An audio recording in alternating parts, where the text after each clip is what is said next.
सातवां उसूल। बहुत सी ऐसी तशबीहात व तमसीलात हैं जो मरूर ज़माना के साथ या इल्मी दायरे से निकल कर जाहिलों के हाथ चढ़ जाने की वजह से मादी हक़ाइक़ का दर्जा ले चुकी हैं।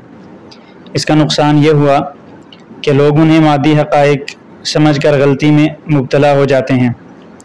मिसाल के तौर पर दो फरिश्ते हैं, उनमें से एक का नाम सौर यानी बैल है और दूसरे का हूत यानी मछली, और ये दोनों आलमी मिसाल में इन दो नामों की शक्लों की नुमाइंदगी करते हैं। हालांकि वो दोनों अल्लाह के वो फरिश्ते हैं जो बर्री और बाहरी हैवानात की निगरानी करते हैं। अब लोगों का ये गलत तसव्वुर बन चुका है कि वो दोनों भारी भरकम बैल और मछली का जिस्म रखते हैं, और वो इस अक़ीदे पर पुख्ता हो चुके हैं जिसकी वजह से हदीस पर एतराज़ का दरवाज़ा खुल गया। और मिसाल के तौर पर रसूलुल्लाह सल्लल्लाहु अलैहि वसल्लम की मजलिस में एक आवाज़ सुनी गई तो आप सल्लल्लाहु अलैहि वसल्लम ने फरमाया, ये एक पत्थर की आवाज़ है जो 70 साल से जहन्नुम में गिर रहा है और अब उसकी तह में पहुंचा है। अब जो इस हदीस को सुनेगा और उसे असल हकीकत का पता नहीं होगा तो वो हदीस का इनकार कर देगा और गुमराह हो जाएगा। हालांकि ये बात कतई तौर पर साबित है कि थोड़ी ही देर 20-1 मिनट बाद एक आदमी ने आप सल्लल्लाहु अलैहि वसल्लम को ख़बर दी कि फ़लाँ मशहूर मुनाफिक 20 मिनट पहले मर गया है। तब उसे यकीन हो जाएगा कि रसूलुल्लाह सल्लल्लाहु अलैहि वसल्लम ने अपनी बेनज़ीर नबवी बलागत के साथ उस मुनाफिक की सूरतगरी की थी जो 70 साल का हो गया था, लेकिन उस पत्थर की तरह रहा जो मुसलसल जहन्नुम की तह की तरफ लुढ़कता रहा। उसकी तमाम ज़िंदगी कुफ़र और असफलुस्साफिलीन की जहन्नुम में गिरने से इबारत थी। अब उसकी मौत हुई और वो जहन्नुम की तह के साथ जा टकराया तो अल्लाह ताला ने वो आवाज़ सुनवाई और उसे उसके जहन्नुम और असल होने की निशानी बनाया। यहाँ क्या बात है, यानी कुछ अहादीस है जो इल्म की कहते कि इल्म जो तशबीहात है इल्म के हाथ से अगर जाहिलों के हाथ में आ जाएगा या ना समझ लोगों के हाथ में आ जाएगा, हकीकत समझना शुरू हो जाती है। रसूलुल्लाह सल्लल्लाहु अलैहि वसल्लम क्या किया, इब्न अब्बास से यह रिवायत है कि सहाबा ने पूछा कि या रसूलुल्लाह अल अर्दु अला अय्यि शै, यानी यह ज़मीन किस चीज़ पर है। रसूलुल्लाह कहा क्या अला सौरी वल हूत, कहा कि यानी बेल सौर के अरबी में सौर बेल और हूत मछली, यानी रसूलुल्लाह कहा कि मछली और बेल के ऊपर है।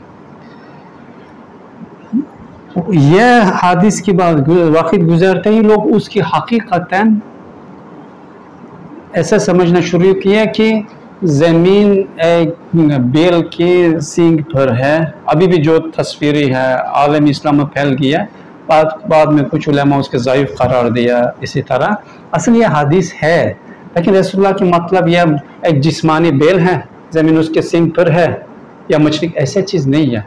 रसूलुल्लाह वहाँ दो फरिश्ते हैं जो दुनिया की अल्लाह ताला हर चीज़ के लिए फरिश्ता मुकर्रर किया। जिस तरह हर बारिश के दाने के लिए अल्लाह ताला एक फरिश्ता मुकर्रर किया, इसी तरह ज़मीन की इदारत के लिए भी अल्लाह ताला दो फरिश्ता मुकर्रर किया। उसके एक के नाम सौर है यानी बेल, दूसरा के नाम मछली यानी हूत है यानी मछली।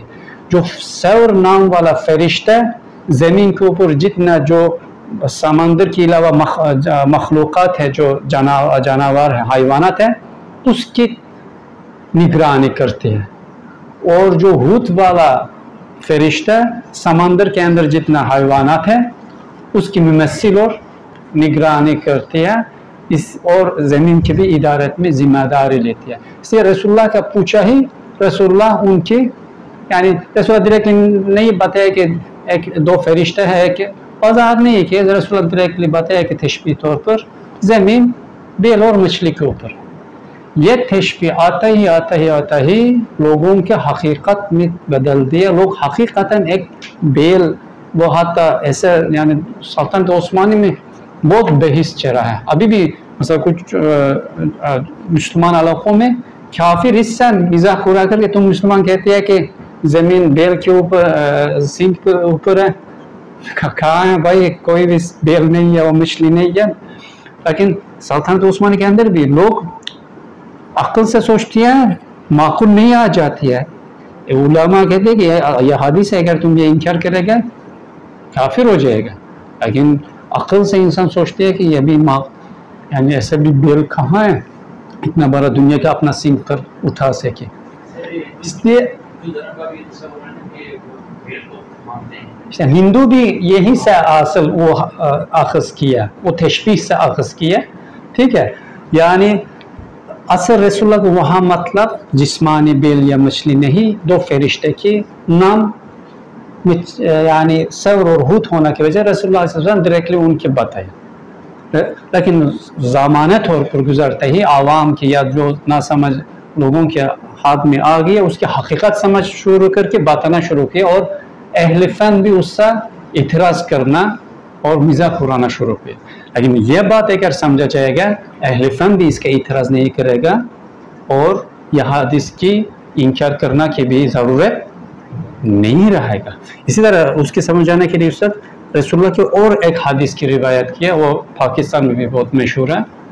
یعنی کیا، رسول اللہ اپنا صحابی علیہ السلام اپنا صحابیوں کے ساتھ بیٹھتا ہی ایک گونجدار آواز آ گیا. رسول اللہ صلی اللہ علیہ وسلم اپنا صحابیوں سے پوچھا کہ یہ کس چیز کی آواز آپ لوگ جانتے ہیں؟ صحابہ کہا کہ اللہ اور رسول اس سے سب سے بہتر جانتے ہیں. رسول اللہ کہا کہ علیہ السلام کہا کہ یہ 70 سال سے جہنم کے طرف جانا والا ایک پتھر کی آواز ہے، ابھی جہنم کی تہہ پہنچ گیا، یہ آواز آ گیا. رسول اللہ اس کو بھی تشبیہی طور پر استعمال کیا، وگرنہ اگر اس کی معنی نہیں سمجھا جائے گا، ہاں ایک پتھر ہے ایک جگہ سے گر گیا، 70 سال گرتا رہا جہنم کی تہہ میں پہنچ گیا، یہ نہیں ہے. 20 منٹ بعد اس حدیث کی خود کسی نے آ کر تشریح کیا کہ کہا کہ یا رسول اللہ فلاں منافق جو 70 سال عمر میں پہنچ گیا تھا، وہ مر کر جہنم چلا گیا.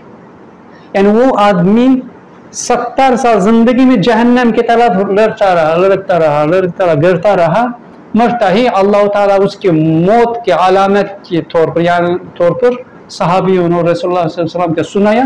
رسول اللہ صلی اللہ علیہ وسلم کی اس کی پتھر سے تشبیہ دیتے ہیں کہ اس کے دل اتنا پتھر جیسا بن گیا کہ ایمان کے لیے جگہ نہیں رہے. اسی رسول اللہ اس کا کیا ہے، وہ منافق کی پتھر سے تشبیہ دیا. اس کے مرنا کی آواز کو بھی کہتے کہ یہ پتھر ہے جو 70 سال سے جہنم کی طرف گرتا رہا تھا، ابھی جہنم کے تھے، یعنی وہ منافق مر کر کے جہنم میں چلے گیا.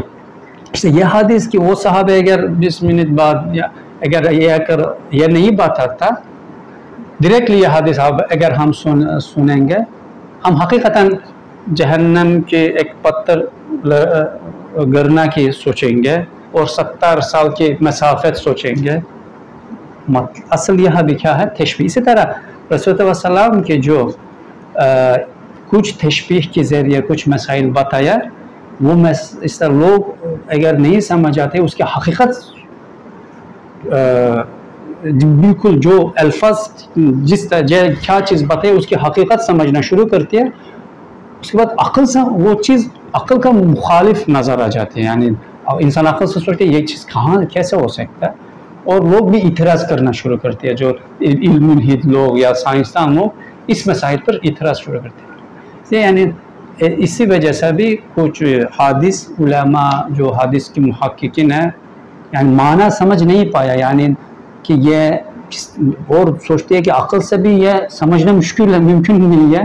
کیا کیا تھا کہ رسول اللہ یعنی کہتے کہ یعنی یہ معنی نہیں نکلتے سوچتے، اور اس کے اگر تشبیہ کے طور پر بھی سمجھ نہیں آ پاتے، کہتے ہیں ضعیف، یہ بھی ضعیف ہے، رسول اللہ کے حدیث نہیں ہو سکتا، کسی اور نے بات بولا ہوگا.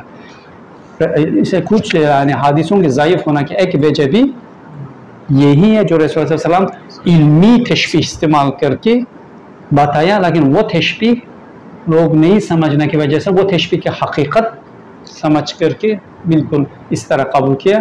اور علماء بھی دیکھا کہ یہ عقل اس کی سمجھ نہیں پاتی، اس لیے کیا کہ یہ ضعیف حدیث ہے. ایک وجہ بھی یہ ہے.